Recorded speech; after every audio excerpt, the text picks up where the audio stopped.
Mateus 13. Hoje nós vamos meditar em Mateus 13.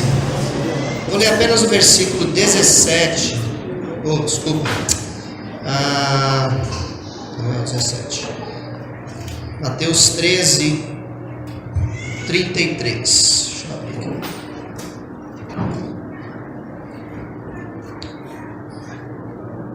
aqui. Que foi onde eu parei.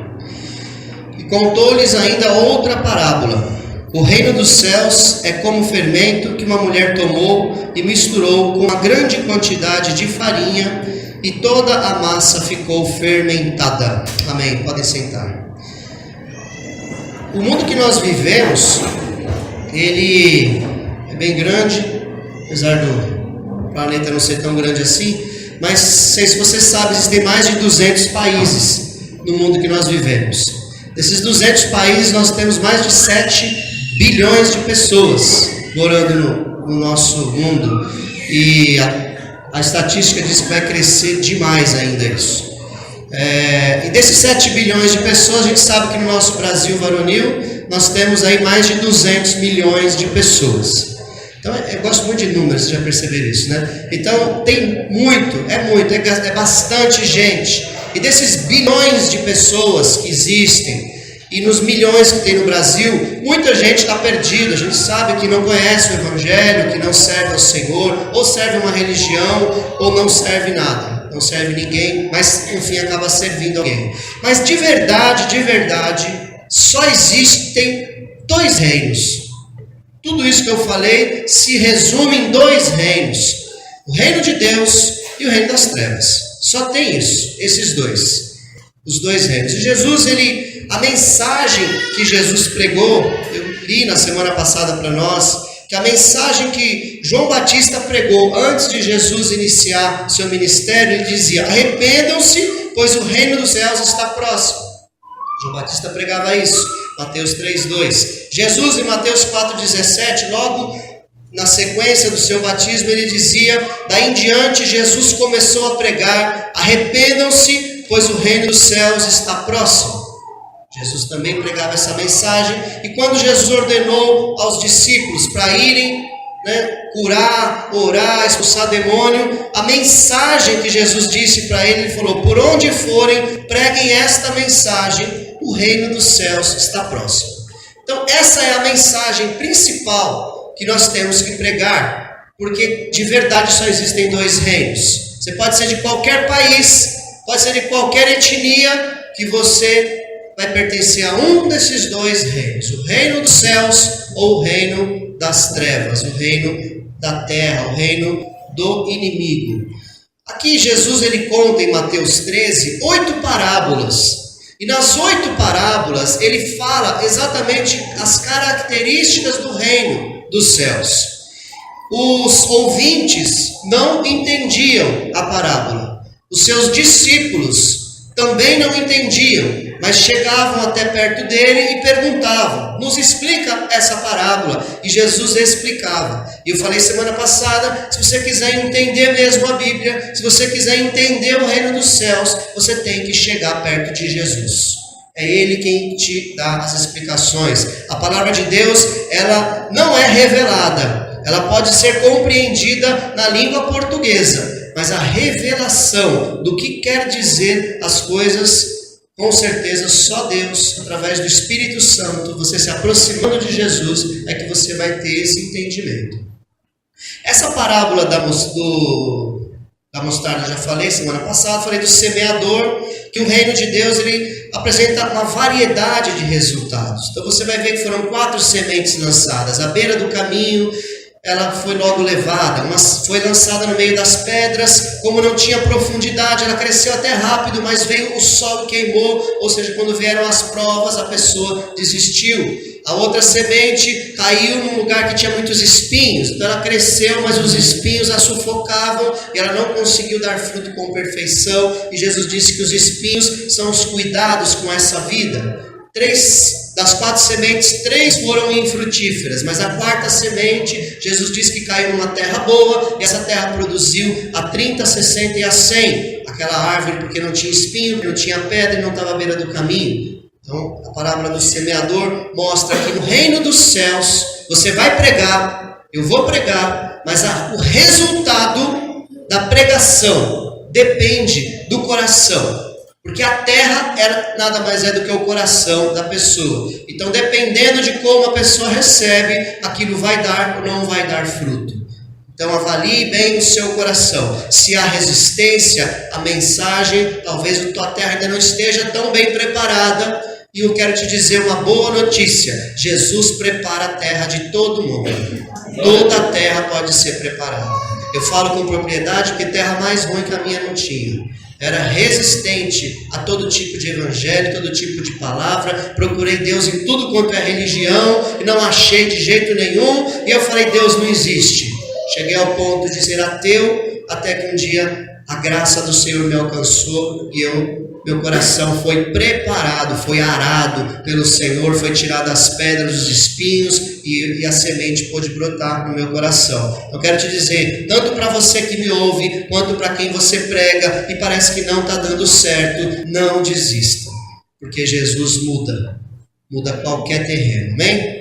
Então essa foi a parábola do semeador, não vou pregar tudo de novo. Teve a parábola do joio, que sempre ali na plantação, trigo e joio vão conviver até o final. E ali ele quer dizer o seguinte, que dentro da igreja, mesmo num lugar que era para ser todo mundo santo, sempre vai ter o mal misturado. O bem e o mal vão caminhar junto até o dia do juízo final. Quando chegar na presença de Deus, ali sim, os anjos, diz a palavra do Senhor, vão colher o joio, lançar na fornalha, e o trigo vão entrar na presença de Deus. Céu e inferno. Fornalha vai ser lançado no inferno.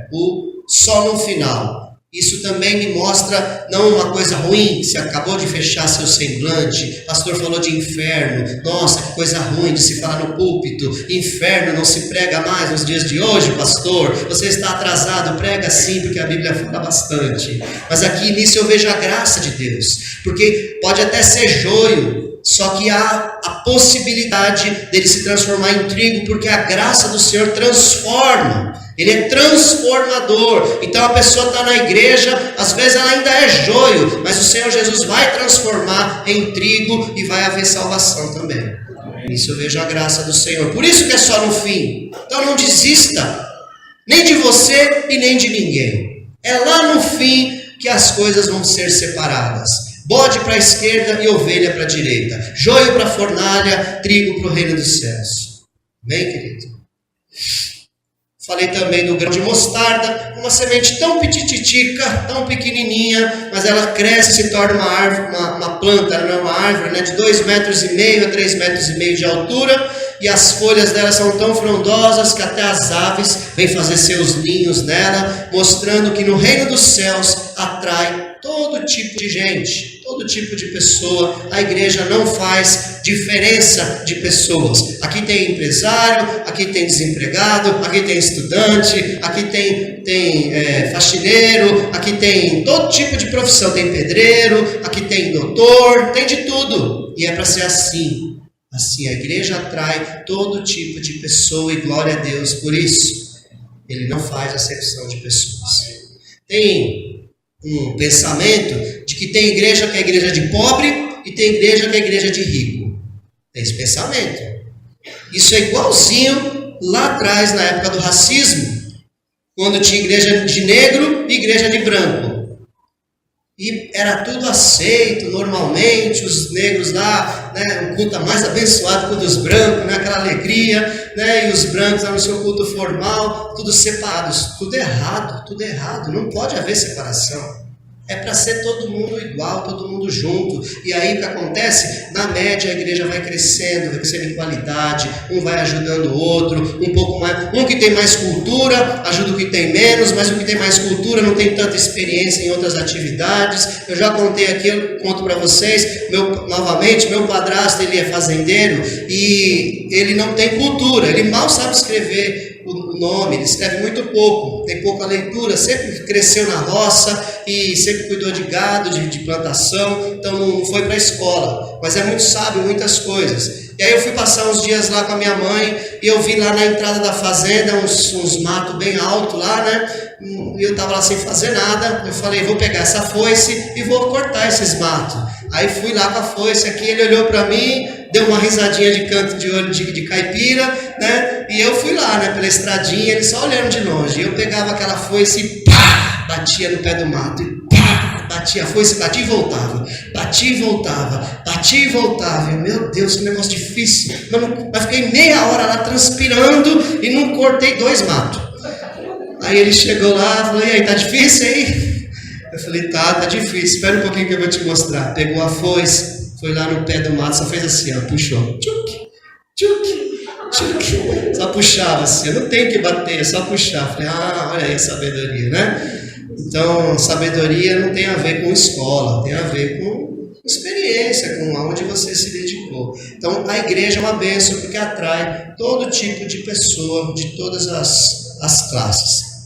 Hoje, nós lemos essa parábola do fermento, que é a 4ª parábola aqui.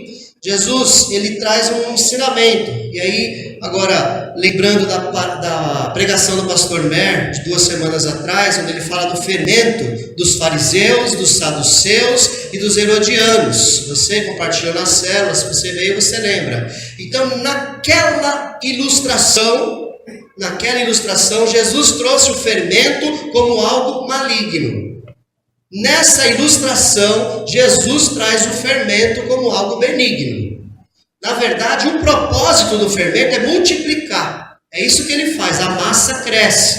Você fica com a massa maior. Então lá na parábola do fariseu, do saduceu e do herodiano, ele falou, tome cuidado com o fermento dessas 3 classes de pessoas, porque multiplica coisa ruim. Então eles pregam falsidade, hipocrisia, uma vida libertina, eles pregam viver uma vida dissoluta. Então não ouçam o que eles estão ensinando, tomem cuidado com aquele fermento, a multiplicação. Aqui Jesus dá uma ressignificação ao termo fermento, mas agora dizendo que o reino de Deus é como o fermento. Um pouco de fermento naquela massa de pão faz o pão crescer e ficar bem grande. Então é exatamente isso que acontece no reino de Deus, no reino dos céus. A sua mensagem, uma pessoa prega e aquela mensagem ela se multiplica e as pessoas crescem, o reino de Deus é acrescentado. Jesus fez outras ressignificações. Se você olhar para a palavra de Deus, você vê que a serpente, quando fala serpente, todo mundo já pensa no diabo, não é? Todo mundo já pensa no Satanás, e ele é a antiga serpente, realmente. Só que Jesus fala, assim como Moisés levantou a serpente no deserto, importa que o Filho do Homem seja levantado. Então, quando Moisés levantou aquela serpente, as pessoas olhavam para aquela serpente no deserto, depois de serem picadas, elas eram curadas. Então Jesus disse, da mesma forma, o Filho do Homem, ele mesmo, seria levantado no madeiro, e quem olhasse para Jesus seria curado do pecado da serpente. Então ele também fez outras ressignificações. Quero ver você falar essa palavra 5 vezes sem gaguejar. Ressignificações. Você tem também outra, que é o leão. O leão da tribo de Judá. Leão já sempre traz uma boa mensagem, visão para nós. Mas leão também na Bíblia é comparado ao diabo. O diabo anda bramando como um leão, buscando a quem possa tragar. Então, você tem que analisar o que Jesus quer explicar com aquela ilustração que a Bíblia quer explicar. Leia a Bíblia com o espírito de oração. Peça para o Espírito Santo te dizer, te orientar, que você vai chegar a essas revelações facinho, porque o Espírito Santo te ensina todas as coisas e você não precisa ser ensinado por ninguém. É a Bíblia quem diz. Então o que acontece? O reino de Deus, ele cresce de forma tremenda. Nós vemos que o Brasil tem 50 a 60 milhões de evangélicos. É muita gente. Evangélicos. Não sei quantos crentes tem aí nesse meio. Os evangélicos têm de 50 a 60 milhões, inclusive os nominais. Né? O que é evangélico nominal? Aquele que se considera evangélico. Nesse número tem Testemunha de Jeová, tem Mórmon, que não usa a Bíblia de forma correta, tem uma Bíblia distorcida, né? Não falando de religião, mas estão lá nesse número, e não pertencem ao Jesus dessa Bíblia. É uma outra mensagem, é um outro evangelho, mas estão aí nesse meio, 50, 60 milhões. Mas cresce bastante, e é uma bênção isso. É para a gente ter isso como uma palavra de fé, de esperança. Lá na sua célula, a sua célula vai crescendo. Ela precisa trazer gente nova, porque ali é o ambiente ideal, onde o fermento bom da palavra de Deus está se multiplicando, e aquelas pessoas estão recebendo a vida de Jesus, estão recebendo o pão da vida que desceu dos céus. Jesus falou: olha, vossos pais comeram maná no deserto e morreram, mas eu sou o pão vivo que desceu do céu. Quem comer desse pão jamais provará da morte. Então a sua célula é o ambiente ideal para essa fermentação benigna, para que o reino de Deus cresça ali naquela casa, naquele lugar onde está sendo pregado. Deus que Jesus conta essa parábola do fermento, ele vai para a sua casa, no versículo 36, ele vai para a sua casa, deixa a multidão, os discípulos se aproximam dele, pede explicações, ele explica agora a parábola do joio, que eu já expliquei para vocês, e conta outras parábolas.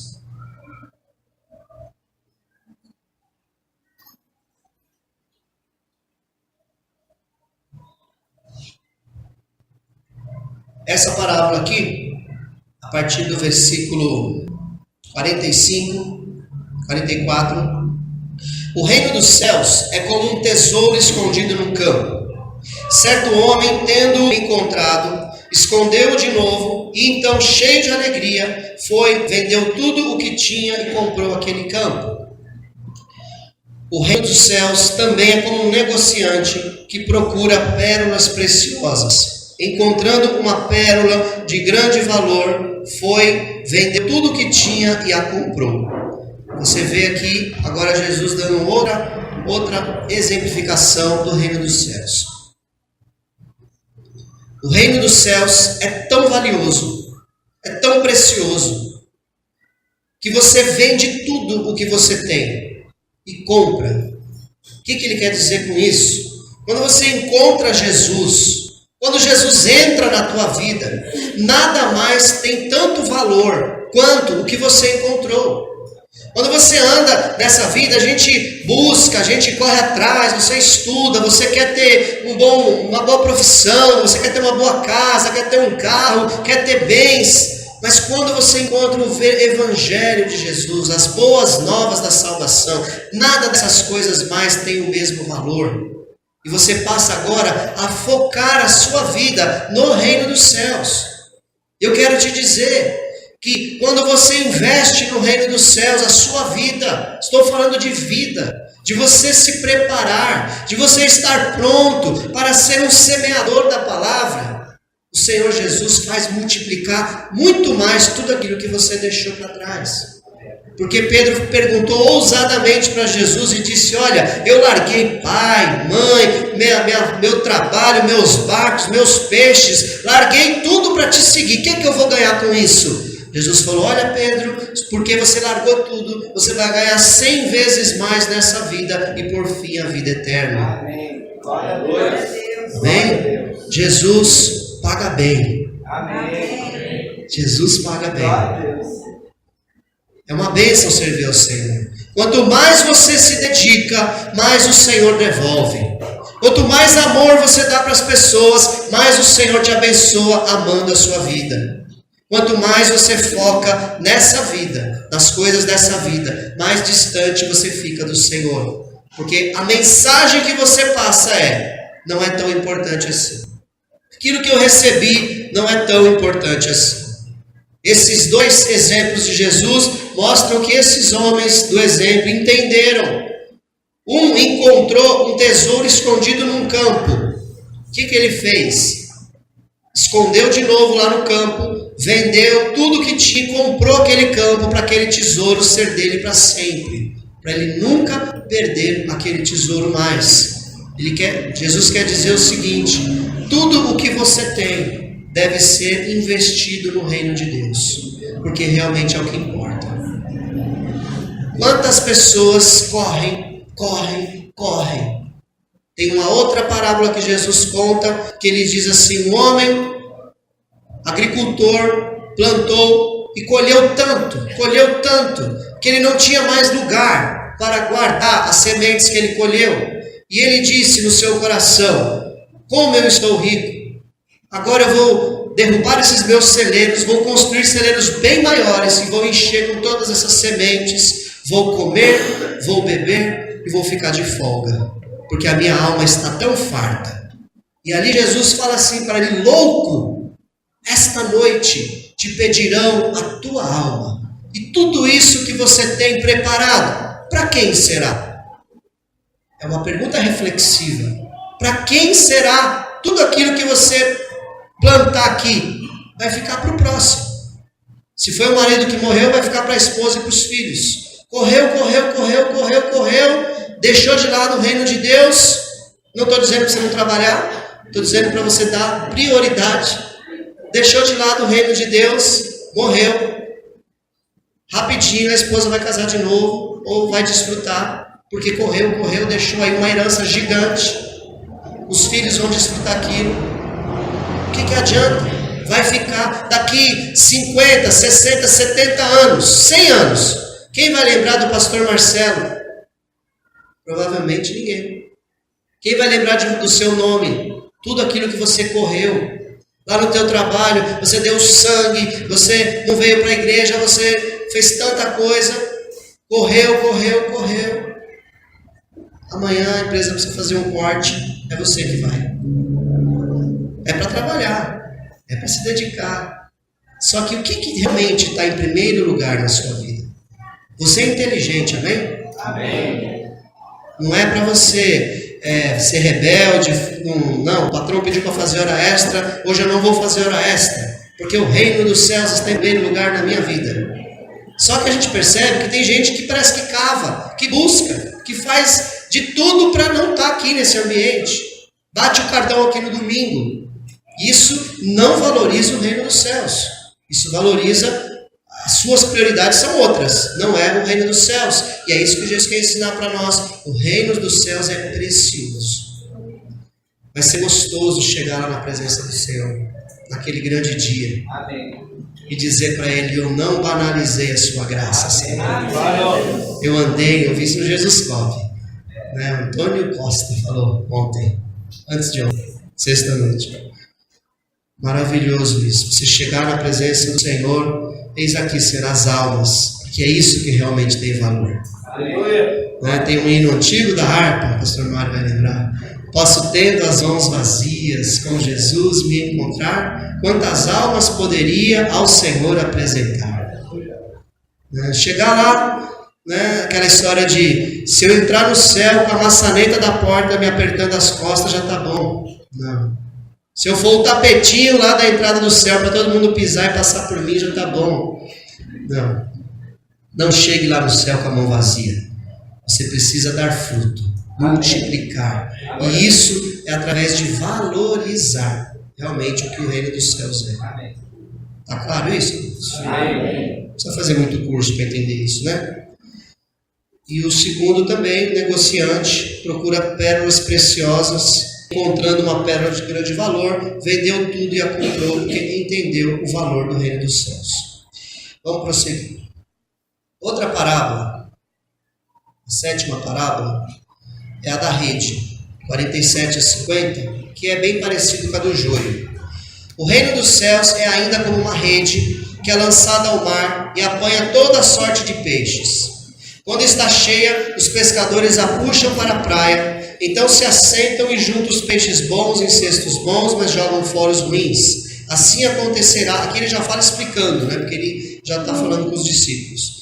Assim acontecerá no fim desta era. Os anjos virão, separarão os perversos dos justos e lançarão aqueles na fornalha ardente, onde haverá choro e ranger de dentes. Então perguntou Jesus: vocês entenderam todas essas coisas? Jesus está perguntando para nós: vocês entenderam todas essas coisas? Qual a importância do reino de Deus? Até o fim haverá pessoas más e pessoas boas dentro da igreja. Isso quer dizer o seguinte: para de olhar para os homens, para de olhar para as pessoas. Como a Tânia falou, não pare de jeito nenhum, vá até o fim, não deixe a arca da aliança no meio do caminho. Isso quer dizer, não largue a presença de Deus por nada na tua vida, vá até o fim, vá até o fim, persevere nesse caminho. Não é fácil, irmãos. Foi difícil para o nosso mestre, que não tinha nenhum pecado. Ele foi mal interpretado e nunca errou. Ele foi abandonado e não tinha motivo para isso. Ele foi obediente até a morte de cruz. Ele não tinha nenhum pecado para estar lá. E foi até o fim, foi obediente. Seja obediente, vá até o fim. O reino dos céus é maravilhoso quando você o encara como ele é. Mas quando você encara o reino dos céus com medo de ir no inferno, ou porque parece ser a melhor coisa a fazer apenas, mas no seu coração, de verdade, não houve um entendimento do que aconteceu. Às vezes você não entende, muitas vezes, o preço que custou você estar nessa cadeira. Não é o preço da cadeira e nem do prédio, o preço do sangue de Jesus. A gente precisa entender o quanto foi caro nós termos acesso até a presença de Deus. O que eu falei agora mesmo de banalizar a graça. Um judeu que se converte, ele tem um entendimento que um gentio, que somos nós, não tem. Ele não conseguia conceber na mente dele a possibilidade de chegar até a presença de Deus assim, um na frente do outro. Ele não consegue conceber isso, porque para ele Deus é distante. Deus está lá no lugar mais santo, chamado Santo dos Santos, onde só o sumo sacerdote, uma pessoa, durante toda a sua vida, uma vez por ano, só uma pessoa podia chegar lá. Ele não consegue conceber que você, através da mensagem de Jesus, você entra no seu quarto, fecha a sua porta atrás de você, começa a orar, e o seu pai está ali do seu lado, te vendo em secreto e te recompensando ali diretamente a você. Custou caro rasgar o véu do templo. O véu do templo separava os homens de Deus. Mas o sangue de Jesus, o sangue da nova aliança, fala assim, nova aliança, no sangue de Jesus, fala assim, abriu o caminho para eu entrar na presença de Deus. Foi isso, foi caro. O reino dos céus custou caro, irmãos. Custou caro, meu querido, não banalize isso. Não ache que você vive a sua vida de qualquer jeito e está tudo bem. Você está ofendendo a santidade de Deus. Nós ofendemos a obra que o Senhor fez. É como você faz aquele trabalho, aquela obra com toda a dedicação para alguém. A pessoa cospe naquilo, chuta aquilo, estraga aquilo, porque não dá valor. É valioso, é precioso demais o reino dos céus. E aí Jesus continua ainda dizendo essa última parábola. Ele lhes disse, por isso, eles disseram que entenderam. E ele disse, por isso, todo mestre da lei, instruído quanto ao reino dos céus, é como o dono de uma casa que tira do seu tesouro coisas novas e coisas velhas. Houve mudança na aliança. Coisas novas e coisas velhas. A aliança com sangue de animais não existe mais. É o sangue da nova aliança que existe, é o sangue de Jesus. É isso que ele está ensinando para eles. Olha, vocês não vão mais circuncidar o seu filho ao 8º dia. Vocês não vão mais celebrar a Páscoa sacrificando um cordeiro. Vocês não vão mais fazer os rituais de ir até o templo uma vez por ano e cantar os salmos. Vocês não vão mais, são coisas velhas que se passaram, as coisas novas agora. Vocês vão entrar na presença de Deus diretamente, lavados e remidos no sangue do Cordeiro de Deus, que tirou o pecado do mundo. A partir de agora, vocês não vão mais circuncidar o prepúcio dos seus filhos, mas vocês vão circuncidar os seus corações, e vão entrar na minha presença, oh aleluia, marcados pelo Espírito Santo da promessa. É mudança, mudou, mas tem coisas que permanecem. O Antigo Testamento ele ainda permanece para nos ensinar, para mostrar como figuras, como coisas que aconteceram com aquele povo, como profecias que ainda vão se cumprir, como coisas que eu devo fazer, como coisas que eu não devo fazer. O Antigo Testamento são as coisas velhas e existem as coisas novas que Jesus estabeleceu. Hoje nós temos a ceia do Senhor como uma coisa nova que o Senhor estabeleceu. Nós temos o batismo nas águas como uma coisa nova que o Senhor estabeleceu. São os rituais que Ele deixou. E nós temos a maior de todas as coisas novas, a mais importante, a mais linda, a mais misteriosa de todas, Efésios capítulo 3 e versículo 10. Porque a multiforme sabedoria de Deus se manifestou na igreja, porque esse mistério esteve oculto desde os séculos passados. Oh, aleluia! Esse lugar que você está esteve oculto e foi revelado através de Jesus para nós e custou caro isso. Aleluia. É a igreja do Senhor. É a sua igreja. É a sua célula. Faz assim, ó, abraça o seu irmão assim, ó. Faz uma chave aí. Faz uma chave aí. Faz uma chave aí. Essa aliança. Chega para cá, Marcão. Pula para cá, faz uma chave aí. Todo mundo. A igreja do Senhor é unida. Rebeca, dá a mão aí, Rebeca. Uma chave. Ninguém está sozinho. Você tem alguém, puxa aí para o lado, aí puxa. Você tem alguém para te ajudar, para te segurar. Agora fala para essa chave do seu lado aí. Custou caro. Fala assim, valoriza. Fala assim, eu vou fazer mais um, igual a mim. Agora pensa bem, igual você, pensa bem.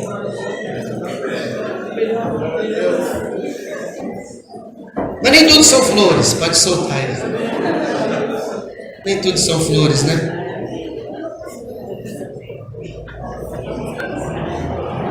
Agora eu quero falar para todo mundo que tem dificuldade, porque recebe umas negativas na evangelização e aí desiste. Ah, não tenho esse chamado. Não fui chamado para fazer mais um. Jesus saiu dali e foi para a casa dele lá, a antiga casa dele na Galileia, lá na cidade. Diz aqui na continuação. E ele foi nas sinagogas da época. As igrejas eram as sinagogas. Não isso aqui, o mistério de Cristo. Era uma reunião lá, onde eles estudavam a lei de Moisés. E eles ficavam admirados com a sabedoria de Jesus. Como ele falava sabiamente. E também com os sinais milagrosos que ele fazia lá. Ele curou algumas pessoas na Galileia. E falava muito bem. Só que, aí o que aconteceu? Eles falavam assim, peraí, mas esse não é Jesus, filho de José, o carpinteiro? Não é filho da Maria? Não está todo mundo entre nós aqui, Maria, seu irmão Tiago, seu irmão Judas, seu irmão Simão, as suas irmãs? Não está todo mundo entre nós? Como assim? Quem é essa pessoa? E eles ficavam incrédulos, porque estavam olhando para o homem Jesus, para a pessoa do homem de Jesus, e não conseguiam perceber a mensagem nova que ele estava trazendo. E a minha Bíblia diz que ali Jesus ficavam escandalizados por causa dele, mas Jesus lhes disse, só em sua própria terra e em sua própria casa é que um profeta não tem honra, e não realizou muitos milagres ali por causa da incredulidade deles. Então a incredulidade daqueles que conheciam Jesus impediu que ele fizesse sinais, fizesse milagres, e ele teve que ir embora, sem muito fruto, sem muito sucesso ali. Então quando você prega e não é recebido, com Jesus também aconteceu. Só que ele não parou. Ele dali continuou a pregar nas outras cidades, nas outras nações. Prega, meu irmão, prega, minha irmã. Fala do evangelho, simples como ele é. E se a pessoa não aceitar, parte para a próxima. E parte para a próxima. É o fermento multiplicando, o fermento bom, multiplicando. Jesus não parou, mesmo sendo não compreendido a incredulidade. Tem a de quem ouve e tem a incredulidade de quem fala. Agora eu falo para nós aqui que falamos. A gente às vezes se acostumou já com Jesus e já fazemos parte da casa. É só em sua própria casa que um profeta não tem honra. Aí não se crê mais no milagre, não se crê mais na ressurreição de mortos. Está acostumado já com a fé. Nasceu no Evangelho, ou já está há muitos anos no Evangelho, ou teve algumas orações que não foram respondidas, e aí já não acredita mais. Estamos tirando a honra de Jesus, que é o mesmo ontem, hoje e sempre será. Ele não muda. Em Deus não há mudança, nem sombra de variação. Quando nós interpretamos Deus dessa maneira, nós estamos cometendo uma grande heresia, dizendo isso não é mais para hoje. Hoje isso não acontece mais. É incredulidade. Eu ainda vou ver aqui nesse lugar paralítico levantar, cego enxergar, ainda vou ver milagres exteriores muito claros e evidentes. Eu não deixei de ter a minha fé. Eu tenho certeza que isso vai acontecer aqui. Certeza. Ou aqui no templo maior que nós tivermos em breve. Em nome de Jesus. Então ele não realizou muitos milagres ali por causa da incredulidade deles. Então, meus amados, eu quero dizer para você, lute contra esse fermento ruim da incredulidade. E seja o fermento benigno da multiplicação do Evangelho por onde você estiver. Para isso, você vai ter que valorizar aquilo que você recebeu. O Evangelho de Jesus Cristo. Como eu falei no início, só existem 2 reinos. Apesar de existir tantos países, tantas línguas e tantas etnias, só existem 2 reinos. E a minha Bíblia diz assim: pois ele nos resgatou do domínio das trevas e nos transportou para o reino do seu Filho amado, em quem temos a redenção, a saber, o perdão dos pecados. Ele nos transportou de um reino para outro reino, do domínio das trevas para o reino do Filho do seu amor, do reino de Jesus. Você não faz parte mais desse mundo. E se você ainda não entregou sua vida para Jesus, é hoje. Hoje é o dia da aliança. Hoje é o dia que o Senhor quer te cobrir com o sangue dele também, né, Leni? É hoje. É hoje. Hoje é o dia. Não consigo.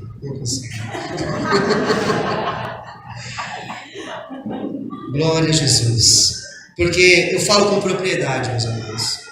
Um dia eu estive perdido mesmo, afundado na lama do pecado. E o Senhor olhou para mim e não viu a lama. Ele viu o sangue de Jesus sobre a minha vida. Ele me lavou e me recebeu. Me fez uma nova criatura. Me colocou num novo lugar. Aleluia! E me chamou de rei e de sacerdote. E deu honra. Porque Ele é digno de toda honra, mas Ele nos dá honra também. Ele te transporta do domínio das trevas para o reino do Filho do seu amado, para o reino de Jesus. Feche seus olhos, eu quero